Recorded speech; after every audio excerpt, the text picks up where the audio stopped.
So, we get a docking sequence. 1 minute, nothing but docking. And it's all to deliver Spock. At least I'm assuming this is Spock. It's unlikely that Dracula is making an appearance. Spock, despite everyone else's excitement, nonchalantly resumes his Starfleet career and becomes science officer. Spock is written in even more stiff than usual, bordering on being, well, it's almost too harsh an insult, but bordering on being an Enterprise-era multi-years through the loops. He helps Scott fix the engines when they get underway so that he can explain his presence. The consciousness he sensed came from the cloud, demonstrated a mind of pure logic. And with that, we head off in pursuit of the big blue thing. Next time, attack of Baldy McSullivan. Spock says the wireworks done. More people in silly uniforms, and lots of shots of the spaceship.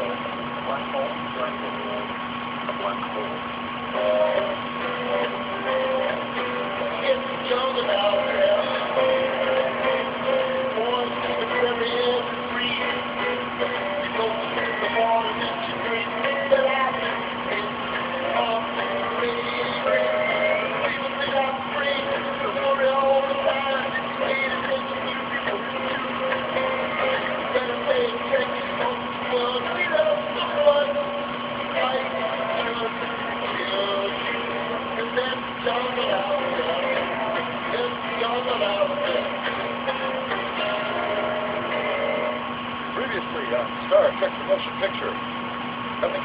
Moving on. The Enterprise has reached the blue cloud, red alert declared, causing all the lights to dim and the climb sensors down, just like on Voyager. Where the difference ends, though, is that Kirk quickly orders standard illumination, one of many reasons why the man is composed of a special alloy of osmosis. As they approach, Kirk refutes Decker's suggestions for shields on the grounds it could be provocative, and then we suggest the defensive posture. Kirk berates him for not getting that they're not doing anything that can be taken as a sign of hostility. Decker points out that it's his job as Exo to point out the alternative, and Kirk quickly agrees to that point, though he still won't follow the suggestion. I have 80 minutes of film to cover in 10 minutes, but this is Star Trek 1, so believe me, I got more than enough time to go a little off the subject stuff. I'd like to address this point. Kirk is a flawed man. He sometimes allows himself to be blinded by his desires and by competition, which is at the root of his conflicts with Decker. And that is one of the key strengths of the actual story.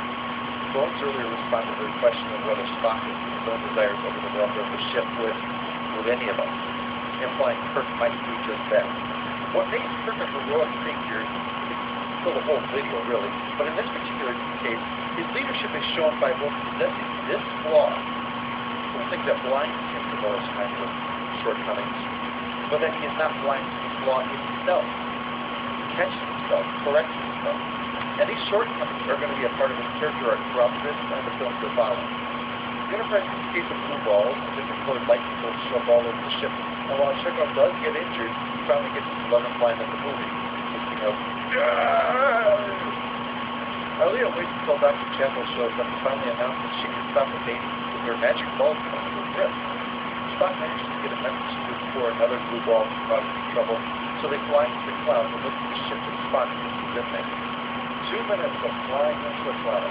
Then Kirk asks Spock a question about the cloud with no real important answer, then it's right back to the cloud again for another minute and a half. He gets faked out a lot because there's occasional cuts of people looking at the cloud like they might say something. No, but they never do. They just watch the screen too. So just shy of 4 minutes, we get to watch the show. Now, there's nothing really wrong with any of these shots, but there's just so many of them. And all that's happening. No time for you getting the exposition out of the way. It's just looking at this stuff. I mean, you may like the music and all that, but honestly, you can put some rock on your stereo and some paint and get roughly the same experience as watching this film. Inside, another blue ball shows up, and God appears to most of the pillar of fire. The pillar starts scanning Earth's defenses on the computer, so unable to shut the computer down, Spock smashes it. The being of supposedly pure and emotionless logic then begins shocking him out of spite. Well, this looks like a job for Thrust Barcode! Here, my Martian judo feet! That lady's unable to stop the pillar in time, and Ilea is toasted.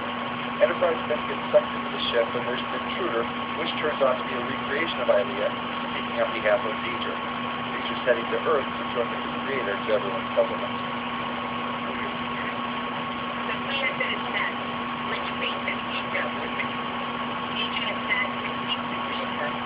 You'd think a super advanced being of pure logic would recognize that circular definition.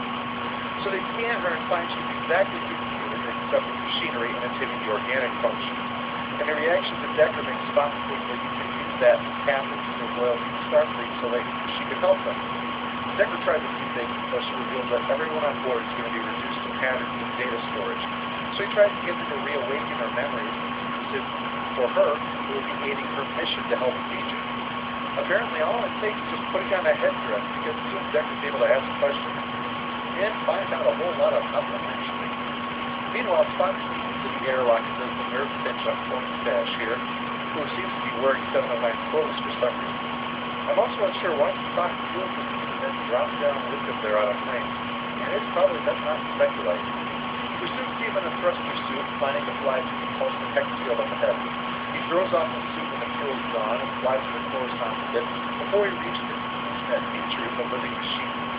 Spock tries to mind him with V'ger and winds up getting mentally sodomized by it when he sat back out at Kirk. He came out in a suit of his own because the bridge is no place for the captain during a crisis.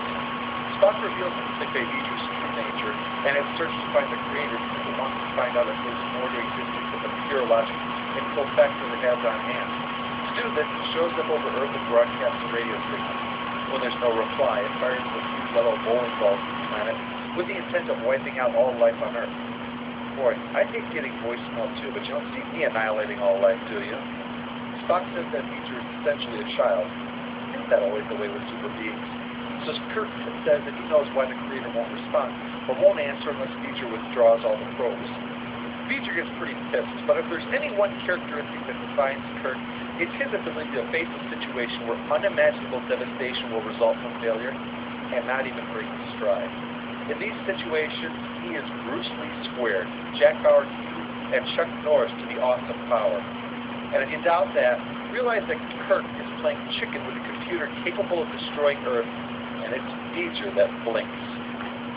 So, V'ger sucks Enterprise even deeper inside so Kirk can meet V'ger directly.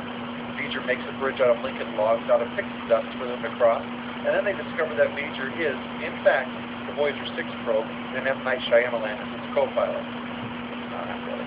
So V'ger disappeared into a black hole and presumably wound up over some planet where machine life existed.